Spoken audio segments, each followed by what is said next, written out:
सुख अधूरे हैं। सुख की तलाश बाहर नहीं, हमें अपने अंदर करनी है। इस प्रकार महावीर भगवान ने अपने जीवन को सुखी होने के लिए बहुत सी चीजें बताई है। मैं इतना कहकर अपने शब्द खत्म करती हूँ। आप आगे कंटिन्यू करिए। जी, बहुत बहुत धन्यवाद। बहुत सीमा जी, आपने बहुत अच्छा बोला और कम शब्द में, क्योंकि आज थोड़ा जल्दी भी खत्म हो करना है। और मंच पर डॉक्टर अस्मी चौबे जी भी आई है, मैं उनका भी स्वागत करती हूँ। शहनाज जी आई हैं, उनका भी स्वागत करती हूँ। और मेरू प्रभा मिश्रा जी आई हैं, उनका भी स्वागत करती हूँ। तो डॉक्टर अस्मी चौबे को मैं आमंत्रित करती हूँ जी उद्बोधन के लिए। डॉक्टर अस्मी चौबे, स्वागत है आपका। बहुत बहुत धन्यवाद जी आदरणीय अध्यक्ष महोदय एवं सचिव महोदय, आज के कार्यक्रम के अध्यक्ष महोदय और सभी साथियों को प्रणाम करते हुए मैं अपना उद्बोधन शुरू करती हूँ। जैन ग्रंथों के अनुसार समय समय पर धर्म तीर्थ के प्रवर्तन के लिए तीर्थांकरों का जन्म होता है, जो सभी जीवों को आध्यात्मिक सुख प्राप्ति का उपाय बताते हैं। तीर्थांकरों की संख्या 24 ही कही गई है। भगवान महावीर वर्तमान अवसर्पिणी काल की 24वीं के अंतिम तीर्थंकर थे, जो हिंसा, पशु बलि, जात पात का भेदभाव जिस युग में बढ़ गया, उसी युग में भगवान महावीर का जन्म हुआ। उन्होंने दुनिया को सत्य अहिंसा का पाठ पढ़ाया। तीर्थंकर महावीर स्वामी ने अहिंसा को सबसे उच्चतम नैतिक गुण बताया। उन्होंने दुनिया को जैन धर्म के पंचशील सिद्धांत बताए, जो हैं अहिंसा, सत्य, अपरिग्रह, अचौर्य, ब्रह्मचर्य। उन्होंने अनेकांतवाद, स्यादवाद और परिग्रह जैसे अद्भुत महाव्रती सिद्धांत दिए। महावीर के सर्वोदयी तीर्थों में क्षेत्र, काल, समय या जाति की सीमाएं नहीं थी। भगवान महावीर का आत्मधर्म जगत की प्रत्येक आत्मा के लिए समान था। दुनिया की सभी आत्मा एक सी हैं, इसलिए हम दूसरों के प्रति वही विचार और व्यवहार रखें जो हमें स्वयं को पसंद हो। यही महावीर का जियो और जीने दो का सिद्धांत था। जैन धर्म के 24वें तीर्थंकर महावीर जी का जन्म करीब 2500 वर्ष पहले वैशाली गणराज्य के क्षत्रिय कुंड में क्षत्रिय परिवार में हुआ था। 30 वर्ष की आयु में महावीर ने संसार से विरक्त होकर राज वैभव त्याग दिया और संन्यास धारण कर आत्म कल्याण के पथ पर निकल गए। 12 वर्षों की कठिन तपस्या के बाद उन्होंने केवल ज्ञान प्राप्त हुआ, जिसके पश्चात उन्होंने संवत्सरण में ज्ञान प्रसारित किया। 72 वर्षों की आयु में उन्होंने पावापुरी से मोक्ष की प्राप्ति हुई। इस दौरान महावीर स्वामी के कई अनुयायी बने, जिसमें उस समय के प्रमुख राजा बिंबिसार, कुणिक और चेटक भी शामिल थे। वैसे समाज द्वारा महावीर स्वामी के जन्म दिवस को महावीर जयंती तथा उनके मोक्ष दिवस को दीपावली के रूप में धूमधाम से मनाया जाता है। कार्तिक शुक्ल एकम, जो अभी निकल चुकी है, को निर्वाण लाडू चढ़ाया जाता है। अगर हम कहें कि मुख्य संदेश उनके क्या थे, क्योंकि शॉर्टकट में बोलना है, मैम ने बोला है, तो अहिंसा परमो धर्म, सबसे बड़ा धर्म अहिंसा है, जिसका अर्थ है सभी जीवित प्राणियों के प्रति दया और सम्मान का भाव रखना और किसी भी प्रकार की हिंसा ना करना। जियो और जीने दो, जो कि आज के युग में बहुत सार्थक है और इसको अपनाना भी चाहिए। यह संदेश दूसरों को उनके जीवन के अधिकार का सम्मान करने और किसी को भी दुख न पहुंचाने पर जोर देता है। सत्य ही सार है, लेकिन यह भी ध्यान रखना चाहिए कि सत्य बोलने से किसी को चोट ना पहुंचे, इसलिए सत्य और हितकर दोनों बातों को कहना चाहिए। आत्मनियंत्रण, मन को शांत और स्थिर रखना और क्रोध, लालच और घृणा जैसे आंतरिक शत्रुओं को नियंत्रित करना सबसे महत्वपूर्ण है, और यही करना इंसान के लिए बहुत दुष्कर कार्य हो जाता है मेरे ख्याल से। आत्म विजय, लाखों शत्रुओं पर विजय पाने से कहीं अधिक महत्वपूर्ण है स्वयं पर विजय प्राप्त करना, क्योंकि असली शत्रु भीतर ही है। अपरिग्रह का त्याग, आवश्यकता से अधिक धन हो या कोई भी वस्तु हो, उसको जोड़े नहीं, बल्कि समाज के कल्याण में उसको लगा देना चाहिए। जबकि हम आजकल देखते हैं, एक मकान फिर दूसरा, फिर एक और ले लो, जमीन ले लो, ये सब चलता रहता है अगर पैसा आ जाता है। लेकिन सिर्फ जमीन जायदाद ही नहीं, उन्होंने हर चीज जो आवश्यकता से अधिक है उसका संचय करने के बजाय उसको समाज के लिए देने के लिए कहा है। आत्मा की स्वतंत्रता, प्रत्येक आत्मा स्वयं में सर्वगो आनंदमय है। आनंद बाहर से नहीं आता और अंदर से आता है, और ये बहुत बड़ी बात है कि आनंद का अगर अनुभव करना है तो सचमुच आप कहीं भी चले जाओ, तप करे आओ, एकांत में चले जाओ, लेकिन खुशी आपके अंदर ही बसती है, तो उसको आपको प्राप्त करना है। आत्मा का स्वतंत्रता, प्रत्येक आत्मा स्वयं में सर्वज्ञ आनंद में है। आनंद बाहर से नहीं आता, वह व्यक्ति के अंदर ही होता है, और व्यक्ति स्वयं ही अपने दुखों का कारण और निवारण, मतलब कारण भी होता है और लेकिन निवारण भी वो स्वयं ही कर सकता है। क्षमा और प्रेम, अधिक क्रोध को जन्म देता है। अगर क्रोध करो तो और ज्यादा क्रोध आएगा, जबकि क्षमा और प्रेम अधिक क्षमा और प्रेम को जन्म देते हैं। इसलिए हमें हमेशा क्षमा और प्रेम का मार्ग अपनाना चाहिए। जो कि जैन धर्म के यहाँ पर हस्तिनापुर है, वहां पर भी मैं दर्शन करने गई थी, और एक असीम शांति का अनुभव होता है जब हम ऐसी जगहों पर जाते हैं तब। तो मैं यही कहूंगी, यहीं पर अपनी वाणी को विराम दूंगी, इससे ज्यादा नहीं बोल रही हूँ। परंतु ये जो विषय था वो मेरे लिए अनछुआ तो नहीं कह सकती थी, लेकिन हाँ कुछ अलग था। पिछली बार भी मैंने इस पर बोला था, और चूंकि जैन सर यहीं पर बैठे हुए हैं, पदम चंद गांधी जी, तो उनसे अच्छा वक्ता कोई हो नहीं सकता है इस विषय पर। फिर भी मैंने अपना वक्तव्य देने का प्रयास किया। बहुत बहुत धन्यवाद। राष्ट्रीय शिक्षक संघ से इतना अच्छे विषय लाती है, और यहाँ पर हरे राम वाजपेयी सर भी दिख रहे हैं मुझे, उनको प्रणाम करती हूँ। आदरणीय शर्मा सर भी बता चुके हैं, उनको प्रणाम करते हुए मैं अपनी वाणी को विराम देती हूँ। बहुत बहुत धन्यवाद। जी, बहुत बहुत धन्यवाद। बीके शर्मा सर को मैं स्वागत करती हूँ, हरराम सर को स्वागत करती हूँ, सोना दीदी को मैं स्वागत करती हूँ, सभी को मैं मंच पर स्वागत करती हूँ, और अभी अभी जुड़ गए हैं सभी। तो मैं अभी आमंत्रित कर रही हूँ रंजना पंचल जी, स्वागत करती हूँ उनको कि पहली बार हमारे मंच पर जुड़ी हैं, तो कम शब्दों में अपना उद्बोधन दें। जी, स्वागत है। मेरी आवाज आ रही है रंजना जी? जी अच्छा, नहीं मैंने सोचा आप अपनी आवाज को पूछे। नहीं, रंजना जी।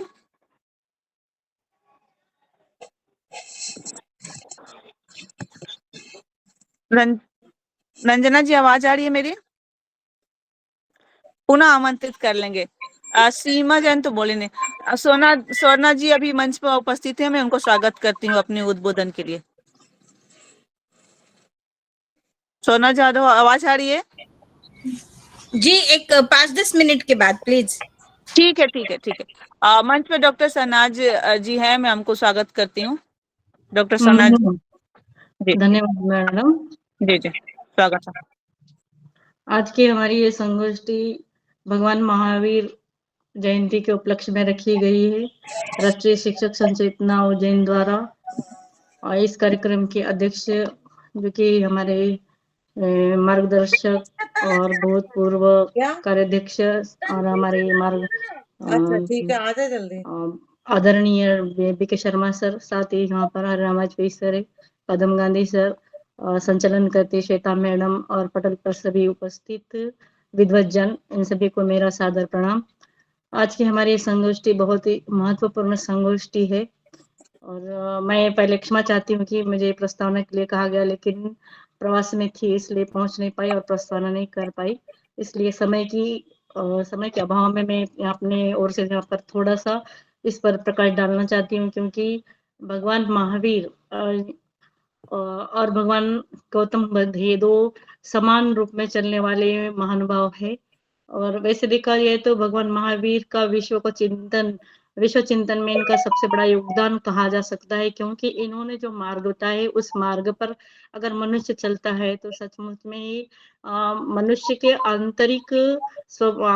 आंतरिक गुणों में भी उसके विकास हो सकता है, और हमारे आंतरिक गुणों के साथ साथ हम हमारे समाज का, और समाज के साथ हमारे विभाग के साथ हमारे देश का भी यहाँ पर हम कल्याण कर सकते हैं। उन्होंने जो बातें कही हैं, जिसमें कि अहिंसा है, अनेकांतवाद है और अपरिग्रह का सिद्धांत, इन सिद्धांतों का उन्होंने अपने व्याख्यानों द्वारा, अपने उपदेशों द्वारा यहाँ पर संदेश दिया है, उसका प्रचार किया है, और इसी के द्वारा उन्होंने शांति, करुणा और सामाजिक समरसता का भी मार्ग यहाँ पर हमें दिखाया है।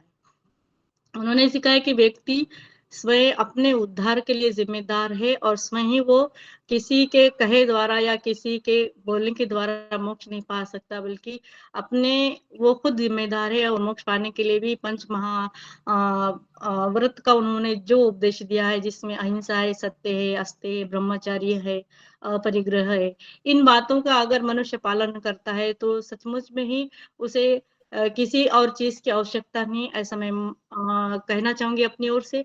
और इसके अतिरिक्त भी उन्होंने जाति, वर्ग और लिंग भेद को भी खारिज कर दिया है और सबको समान कहकर सभी को अपने साथ उन्होंने यहाँ पर लेने का कार्य किया है। जैसे कि भगवान बुद्ध ने भी वैसे ही किया था कि, और यहाँ पर सिर्फ पुरुषों को ही उन्होंने इसमें स्थान नहीं दिया, बल्कि जैन साधवन के महिलाओं को भी अपने इस धर्म में उन्होंने स्थान दिया है, जो कि वे साध्वी कहलाती है, जैन साध्वी कहलाती है।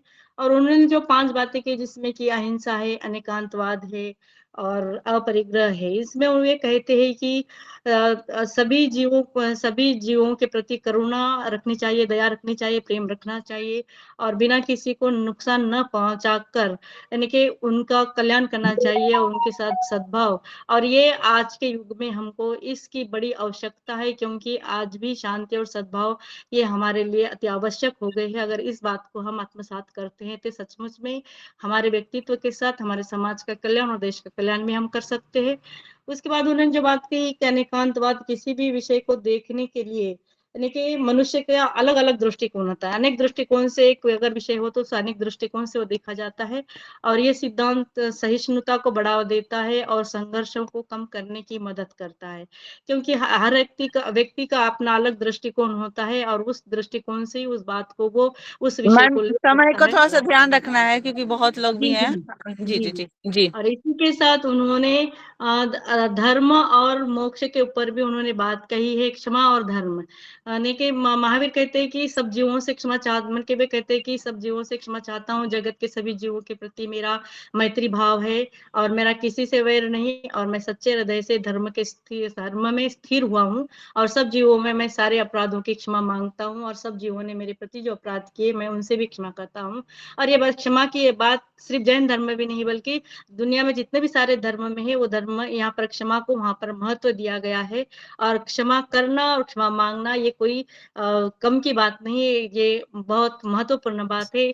इसी का उन्होंने उपदेश दिया है। मुझे यहाँ पर कहने के लिए समय दिया, इसलिए मैं आपकी आभारी हूँ और धन्यवाद ज्ञापित करना चाहती हूँ और अपने को विराम देना चाहती हूँ। जी बहुत बहुत धन्यवाद। मंच पे हरिराम वाजपेयी सर जुड़े हुए हैं, डॉक्टर प्रभु सर जुड़े हुए हैं, सबको स्वागत करती हूँ। मंच पे मैं बुलाना चाहता हूँ हरिराम वाजपेयी सर को, मैं स्वागत करती हूँ। सर मेरी आवाज आ रही है? हरिराम वाजपेयी सर आवाज आ रही है मेरी? जी जी सर स्वागत है आपका। सर कम शब्दों में बोलिए। जी स्वागत है। मैं चाहूंगा सुधा जी कि आप विषय एक बार बोलें कि आज का विषय क्या है। अब सर विषय है हमारे भगवान महावीर स्वामी जी के विषय उन्हीं पे ऊपर रखा है, उन्होंने उनकी गाथा, उनकी जीवनी।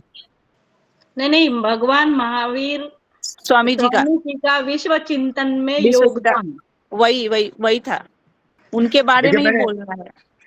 देखिए मैंने जानबूझ करके क्षमा चाहूंगा मंच पर जहां पर गांधी जी बैठे हों और इतने चिंतक बैठे हों और बड़ी तैयारी के साथ कि हमें आज शाम को इस कार्यक्रम में जुड़ना है, तो हम बिल्कुल उसी तरीके से चले आते हैं जैसे किसी मंदिर में जाना है और बेलपत्र चढ़ाना और जल फेंकना है। महावीर स्वामी वो व्यक्तित्व है जो आज हजारों वर्षों बाद यदि हम उसे याद कर रहे हैं तो कुछ तो कोई कारण होगा ना। उनके गुणों के, उनके सिद्धांतों का वर्णन किसी व्यक्ति से कहा जाए कि आप 3 मिनट में 5 मिनट में कर दो तो शायद फिर आज हम याद ही नहीं करते।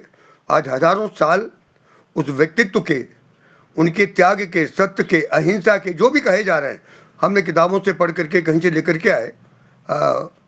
रश्मि जी गलत तो नहीं कह रहा हूँ। और हम जब ये कहें कि आप 2 मिनट में 3 मिनट में कह दो तो लगता है किसी व्यक्ति को हम लाइन में लगे हुए व्यक्ति से कह रहे हैं कि आप पूजा कर लीजिए और जल्दी से बाहर लाइन में हो जाइए। सर वो भी है, सही है, आपकी कहना भी सही है, लेकिन थोड़ी समय का भी ध्यान रखना है, लाइन में सभी लोग हैं। और मैं उसी विषय पर आ रहा हूँ श्वेता जी। जी मैं चाहूँ तो इस विषय की बात कर सकता हूँ, इसलिए मैंने कहा कि जहाँ पर गांधी जी बैठे हों तो दोनों तरफ से गांधी हैं, सत्य और अहिंसा से भी हैं और इधर से भी हैं। तो सबसे पहले उसको तो मैं आप सभी को उसको कम पटल पर शब्दों में भी कार बोला में जा बैठे सकता हुए है हैं सर, किसी की सभी। तारीफ कम शब्द में भी हो सकती है।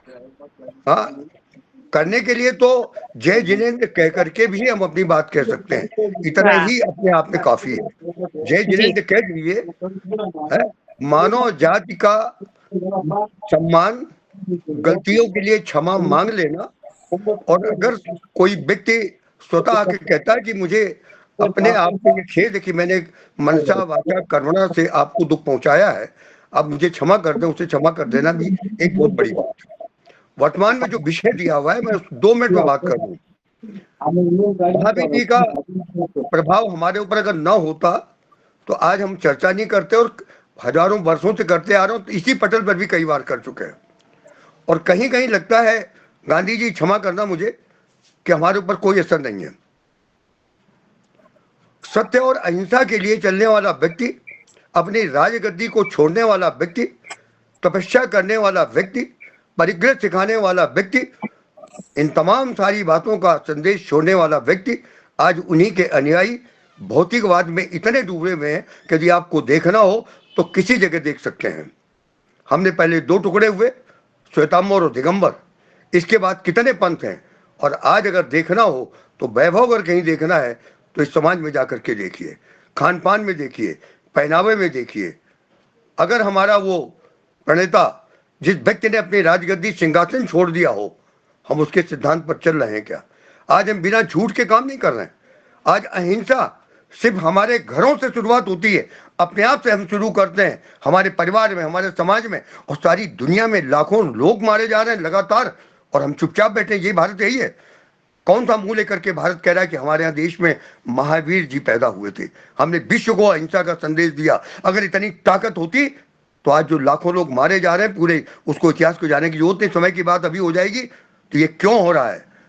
क्या हमारी जो ताकत है शब्दों की, भावनाओं की, कर्मठता की और कर्म कर्तव्य की, हम शायद उस अनुशीलन नहीं कर पा रहे हैं, इसलिए प्रभाव नहीं पड़ रहा है। शुरुआत करते हैं हम अपने आप में सत्य बोलने से, लेकिन हम जानते हैं कि सत्य नहीं बोल सकते हैं। हम जानते हैं कि बिना हिंसा का मतलब सिर्फ किसी का गला काटना ही नहीं है। मनसा वाचा कर्मणा कैसे भी यदि हम किसी को दुख पहुंचाते हैं, वो भी हिंसा है। हम ये चाहेंगे कि इस पटल पर अगर हम चर्चा कर रहे हैं, अपने आप से पूछें कि हमारे बीच में महावीर कितने हैं, कितनी देर के लिए हैं, कितने क्षण के लिए हैं, क्या हम, और जितनी देर के लिए हैं, आप स्वयं में महावीर बन जाएंगे। मैं ऐसे व्यक्तित्व को प्रणाम करता हूँ, धरती को प्रणाम करता हूँ जहां उन्होंने जन्म लिया, और इसके माध्यम से दुनिया उन्हें प्रणाम कर रही है। बहुत बहुत धन्यवाद, बहुत बहुत आप सभी को पुनः जय जिनेंद्र, आभार आपका। जी जी, बहुत बहुत धन्यवाद सर, बहुत बहुत धन्यवाद। एक्चुअली मैं भी बाहर में हूँ सर, तो कहीं नेट ना खत्म हो जाए तो सर से मैंने निवेदन किया था, सर मैं बाहर हूँ, तो सर ने बोला देख लीजिएगा, तो इसलिए अगर नेट बीच में चला जाएगा तो डॉक्टर रश्मि चौबे जी आपसे निवेदन करती हूँ, आप संभाल लेना अगर बीच में नेट अगर चला गया तो मैं इसलिए सबसे निवेदन कर रही थी कि मैं बाहर में हूँ, तो थोड़ा सा कम शब्दों में आज के संचालन कर सकते हैं, लोग बोल सकते हैं। वही विषय है और 2 लोग से सुनो, उन्हीं के बारे में है, तो थोड़ा सा कोई ज्यादा बोल लिया, कोई कम बोल लिया, ठीक है। इसी के साथ मैं डॉक्टर सोना जादव दीदी को मैं बुलाना चाह रही हूँ, उन्होंने बोला 5 मिनट के बाद बुलाना है। स्वागत है आपका जी। जी, पटल पर उपस्थित सभी महानुभावों को सादर वंदन। अभी हमने हरे राम वाजपेयी जी को सुना, अच्छा लगा। आदरणीय शैलेंद्र कुमार शर्मा जी भी सामने दिखाई दे रहे हैं, बीके शर्मा जी भी है। सभी वरिष्ठ साहित्यकारों को बहुत बहुत प्रणाम और सभी को प्रणाम करते हुए मैं आगे बढ़ती हूँ। आज हम देखते हैं कि चारों ओर भौतिकता की दौड़ है, मनुष्य मनुष्य से दूर होता जा रहा है।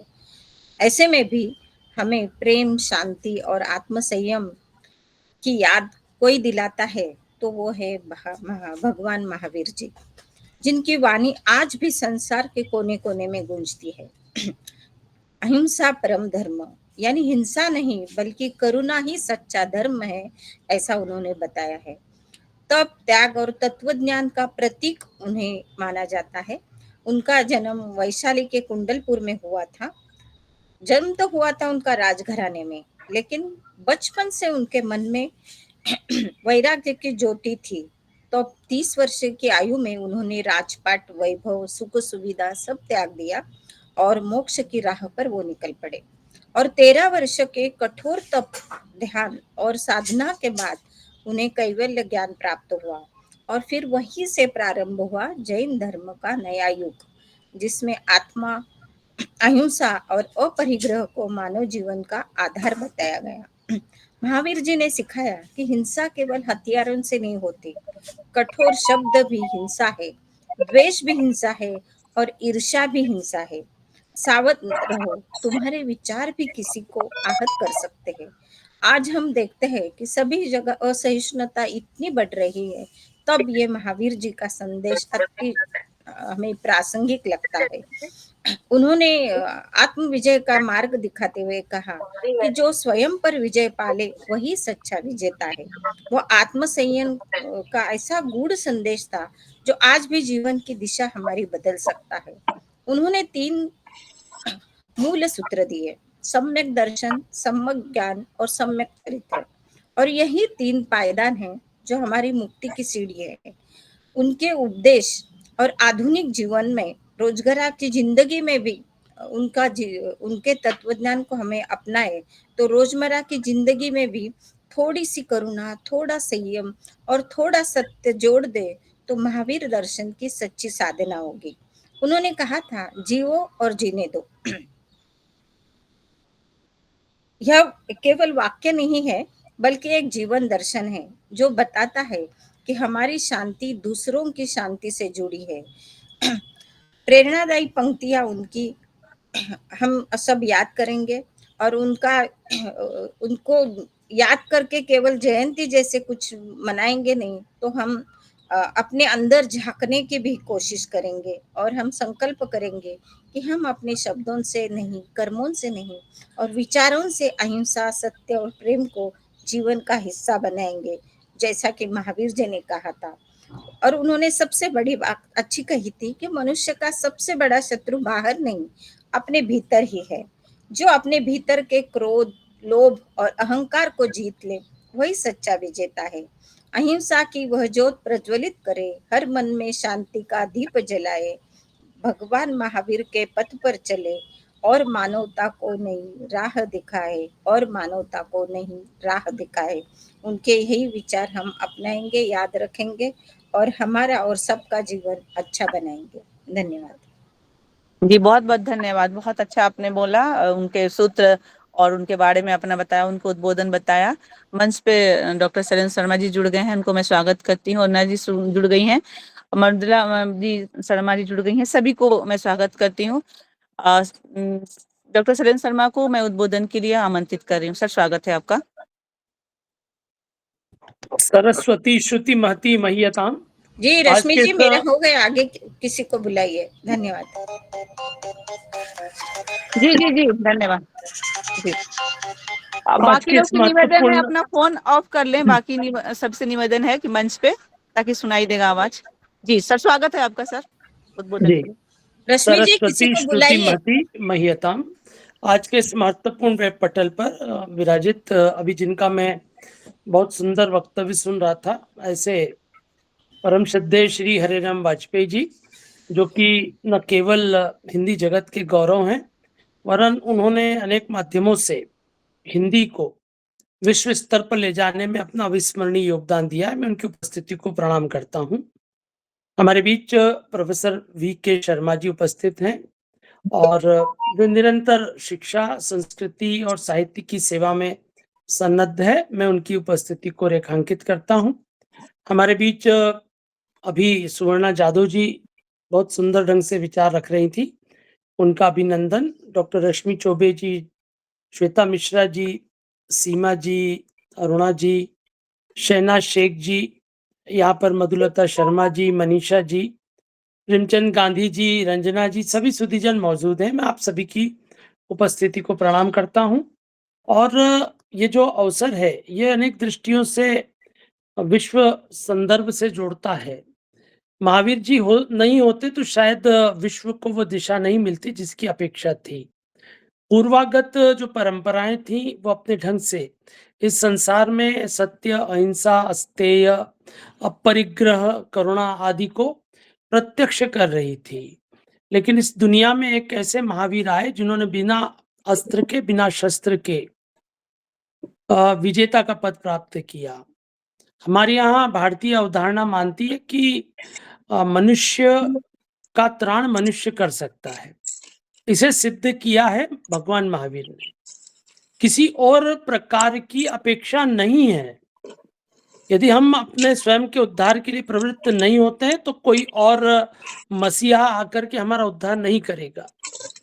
तो मनुष्य की उस महान जो यात्रा है उसमें एक महान पथिक हमारे मध्य इस भूमि पर अवतरित हुए, जिनका नाम है भगवान महावीर। जो अरिहंत है उस शब्द का मतलब ही है कि अरि अर्थात शत्रु का नाश करने वाला। लेकिन ये शत्रु जितने बाहर है उससे अधिक आंतरिक है। मोह हमारा शत्रु है, विषयासक्ति हमारा शत्रु है। हम भूल जाते हैं, हम सब महावीर बनना चाहते हैं, हम सब अरिहंत बनना चाहते हैं, पर यह विजय बाहर की विजय नहीं है, यह अंदर की विजय है। दूसरों की जय से पहले खुद को जय करें। हमको आप देखिए, जो एक कवि है वो छोटे से शब्दों में बता देता, महावीर की परिभाषा दे देता है कि दूसरों की जय से पहले खुद को जय करें।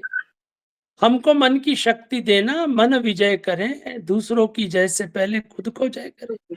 आप देखिए कि महावीर स्वामी ने खुद को जय किया। वे तीर्थंकर हैं, वे जगत गुरु हैं, उन्होंने अर्हता को प्राप्त किया इसलिए अर्हत हैं। वे भवजाल की को से मुक्ति की पात्रता रखते हैं इसलिए अर्हत हैं। इसलिए वे अरिहंत भी हैं। उनके चिंतन का जो सर्वोपरि प्रदेय है पूरी दुनिया को, वह है भौतिकता की अंध जो एक पूरी की पूरी श्रृंखला चल रही है उससे मुक्त होकर के और आत्म तत्व को प्रतिष्ठित करना। महावीर नहीं होते तो शायद भौतिकता की दौड़ में सब कुछ तहस नहस हो जाता। उन्होंने आत्मा की पुनः प्रतिष्ठा की बात की। उन्होंने वैदिक जो वाङ्मय है, उपनिषद का जो कथन है, उसको नए सिरे से धोया पोछा और फिर से अंगीकार किया। संकट यह था कि केवल और केवल वेदों के पथ पर चलते हुए हम कहीं न कहीं समस्या में आ गए थे। हम लोग कई बार कर्मकांड में अपने आप को निस्तेज कर रहे थे। जीव हिंसा जो है वह बढ़ती चली जा रही थी बलि के नाम पर। उन्होंने संकेत दिया कि नहीं, जो उसका मर्म है, यज्ञ का जो मर्म है उसको जानिए। उन्होंने कहा कि कर्मानुष्ठान का जो मर्म है उसको जानिए। बिना श्रद्धा, बिना प्रेम, बिना करुणा के यदि आप किसी भी प्रकार का कर्म कांड का व्यवहार करते हैं तो वह उचित नहीं है। इसलिए जय जो है वो बाहर से नहीं होगी, अंदर से जय होगी। और यह वही कर सकता है जो महावीर है। ऐसा संकेत निकल करके आता है कि पूर्व भव में भगवान जी सिंह की योनि में थे। सिंहत्व से, सिंह जो कि हिंसा का पर्याय है, वह सब पर विजय प्राप्त करता है हिंसा के माध्यम से। लेकिन वही सिंह अगले जन्म में महावीर बनते हैं। बात बदल जाती है, समीकरण बदल जाता है और संकेत निकल करके आता है। तो मनुष्य चाहे तो स्वयं पर जय प्राप्त कर सकता है। यह संकेत महावीर स्वामी जी का जीवन है। यह संकेत उनकी वाणी है जो संकेत करती है कि हम इसी जन्म में निर्वाण प्राप्त कर सकते हैं। हमें बार बार जन्म जन्मांतर के फेर में हम नहीं पड़े, हम इसी जन्म में निर्वाण पद प्राप्त कर सकते हैं, बशर्ते यह कि हम महावीरत्व को धारण करें। और इस विजय को प्राप्त करने के लिए 3 सूत्रीय कार्य योजना है। प्रथम सम्यक दर्शन, सम्यक ज्ञान और सम्यक चारित्र्य। जो दर्शन के स्तर पर सम्यक हो, जो ज्ञान के स्तर पर सम्यक हो और जो चरित्र के स्तर पर सम्यक हो, वही महावीरत्व को प्राप्त कर सकता है। समस्त जीवों प्राणियों के बीच सहकार, परस्पर एक दूसरे के प्रति सद्भाव, सम्मान का भाव, यही महावीर स्वामी का वैश्विक प्रत्यय है। हमारा संकट यह है कि इसमें ही हम पड़े रहते हैं। हम स्तर देखते हैं, हम भेद देखते हैं, हम अलगाव देखते हैं।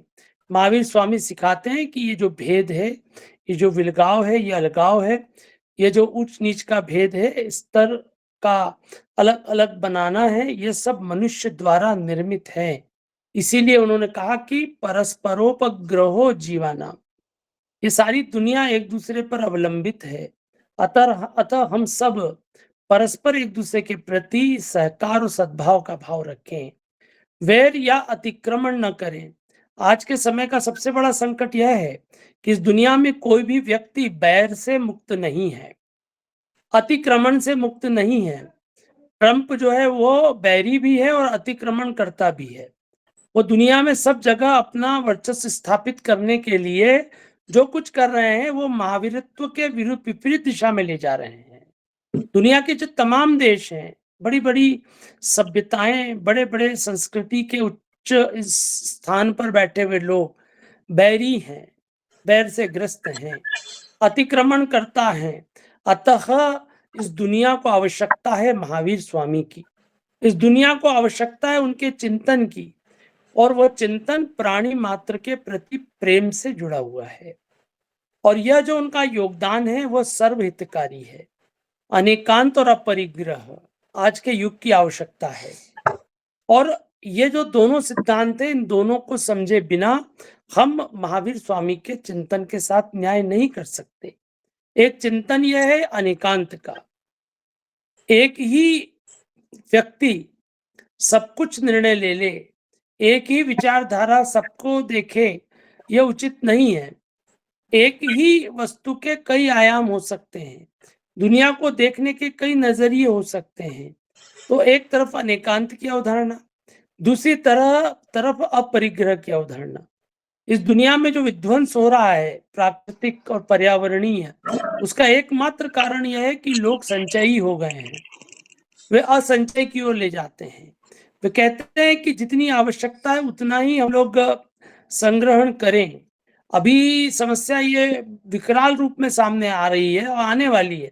2050 तक इस दुनिया में कुछ लोगों का इतना अधिक वर्चस्व हो जाएगा कि बहुत सारे लोग रोटी, कपड़ा और मकान से वंचित होंगे। ये जो भयावह स्थिति आएगी उसका यदि कोई समाधान है तो महावीर स्वामी जी हैं। वे अनेकांत और अपरिग्रह के माध्यम से वे संकेत देते हैं कि दुनिया को यदि बनाए रखना है तो हमें इन दोनों बातों पर बल देना होगा। बिना आत्मसंयम, बिना त्याग और बिना अहिंसा के पथ पर चले यह धरती सुरक्षित नहीं है, मनुष्य योनि सुरक्षित नहीं है। उन्होंने पूरी दुनिया में बैर और विषमता को मिटाकर परस्पर प्रेम, अहिंसा और एकता का संदेश दिया है। मैं जिस भूमि पर बैठा हूं उस भूमि की कुछ बातें अंतिम रूप में कहना चाहूंगा। जिस स्थान पर मैं बैठा हूं, उज्जैनी, यहाँ पर इसके समीप अति मुक्तक नाम का श्मशान भूमि था। वहीं पर महावीर जी ध्यानस्थ हुए थे और यहीं से उनको आत्म तत्व की सिद्धि हुई थी।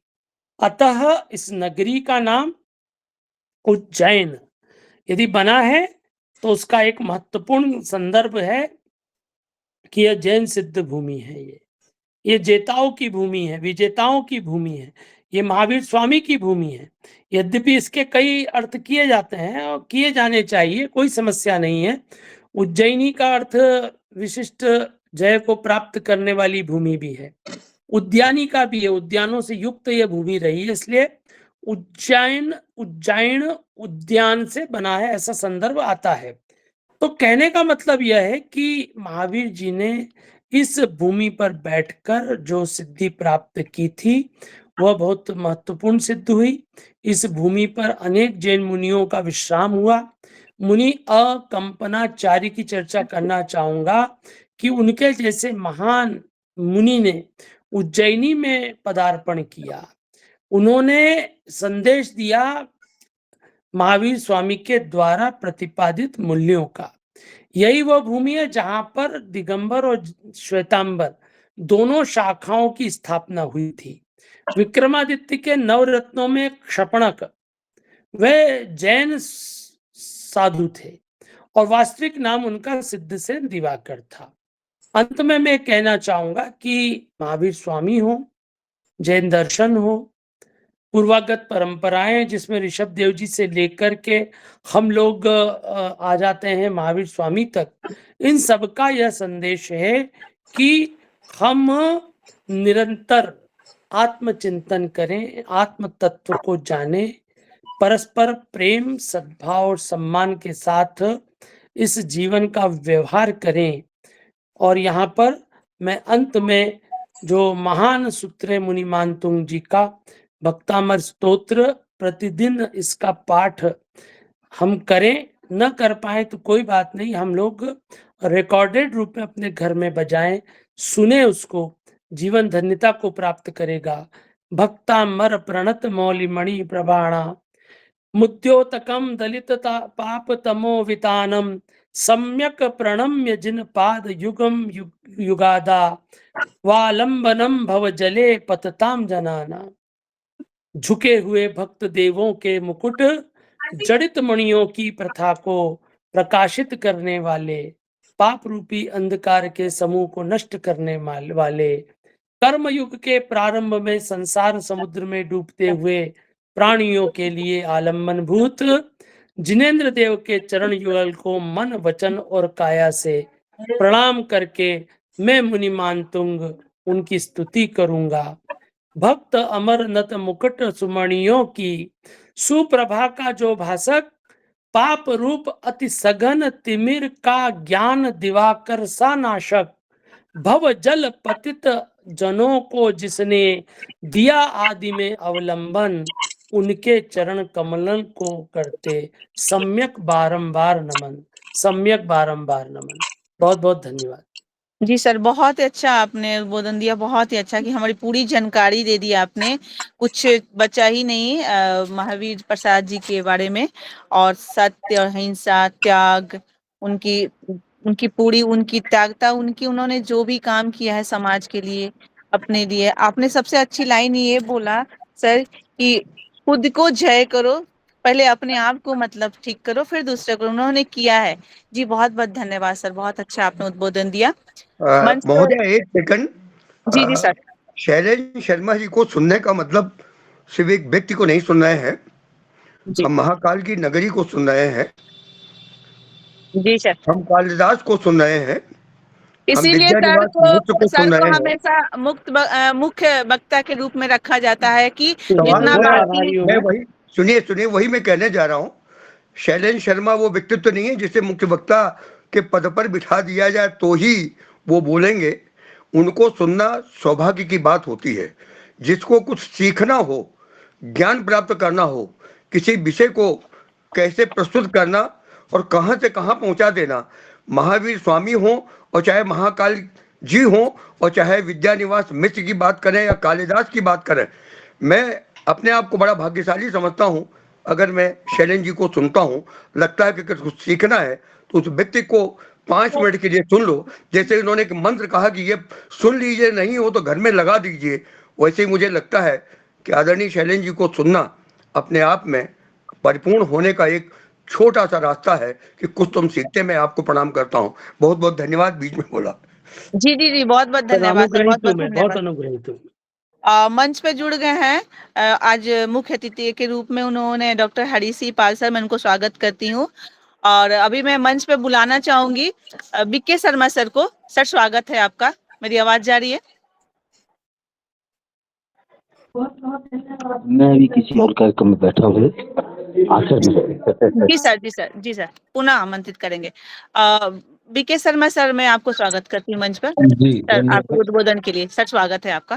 धन्यवाद जी। बहुत सारे महत्वपूर्ण व्याख्यान हो चुके हैं महावीर स्वामी के बारे में, और इस विषय के गहन अध्येता परमचंद गांधी जी भी यहाँ पर उपस्थित हैं, वे बोलेंगे ही। इसलिए मैं जो है ना बहुत ही संक्षेप में अपनी बात कह देना चाहता हूँ कि महावीर स्वामी और गौतम बुद्ध लगभग समकालीन थे। दोनों ने अहिंसा को आधार बना करके और अपने अपने उपदेशों का सब लोगों को वितरण किया और वह वितरण सारे विश्व में एक नई चीज लेकर के भारतीय संस्कृति का एक अभिन्न अंग बना। मैं ये देखना चाहता हूं कि अभी सारी बातें हुई हैं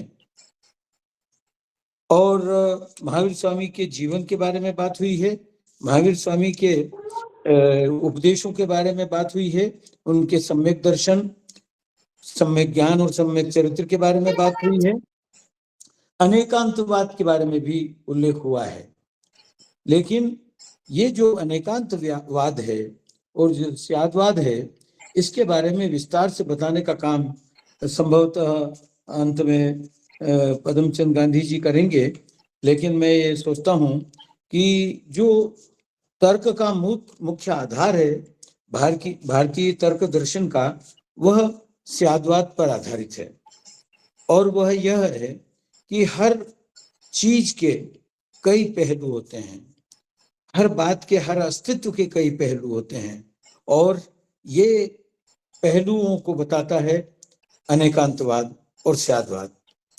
अनेकांतवाद और स्यादवाद में थोड़ा सा अंतर है, लेकिन हम इस गहराई में न जाकर के ये बात करना चाहते हैं कि उदाहरण के लिए स्यादवाद को ऐसा समझें कि एक मटका है, मटकी है पानी मिट्टी की, उसको किसी ने कहा कि यह मटका है, तो महावीर स्वामी कहते हैं कि हाँ शायद ये सच है।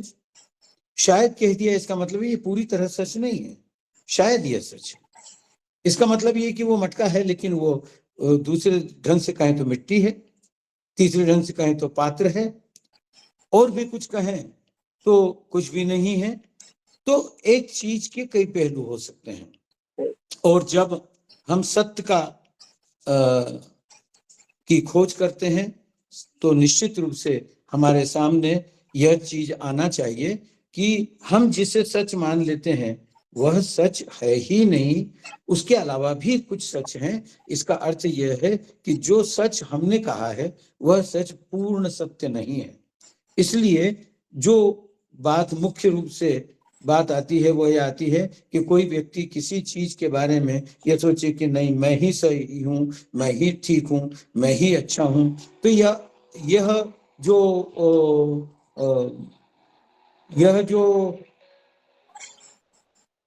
यह जो अहंकार है, यह जो अहम है, इसको समाप्त करने की बात स्यादवाद के माध्यम से महावीर स्वामी कहते हैं।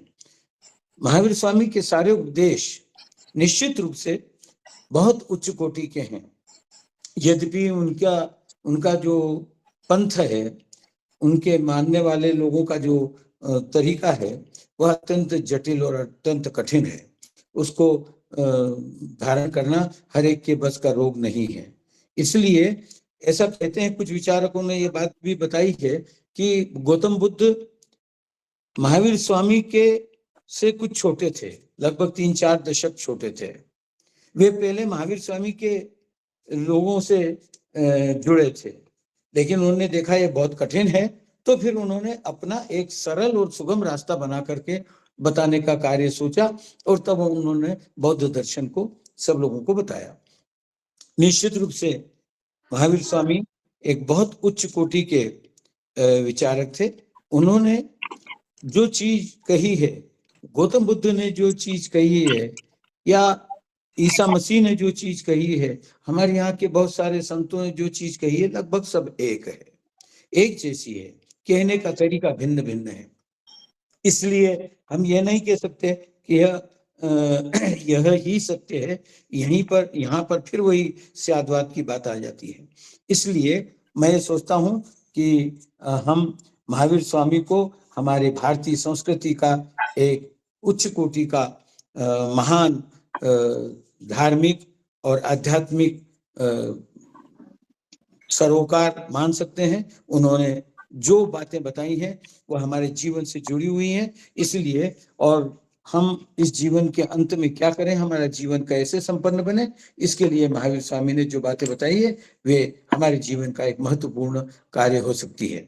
मैं इतना कह करके और आज के इस कार्यक्रम के सभी विचारकों का और उपस्थित अतिथियों का अभिनंदन करता हूँ। हरे राम वाजपेयी।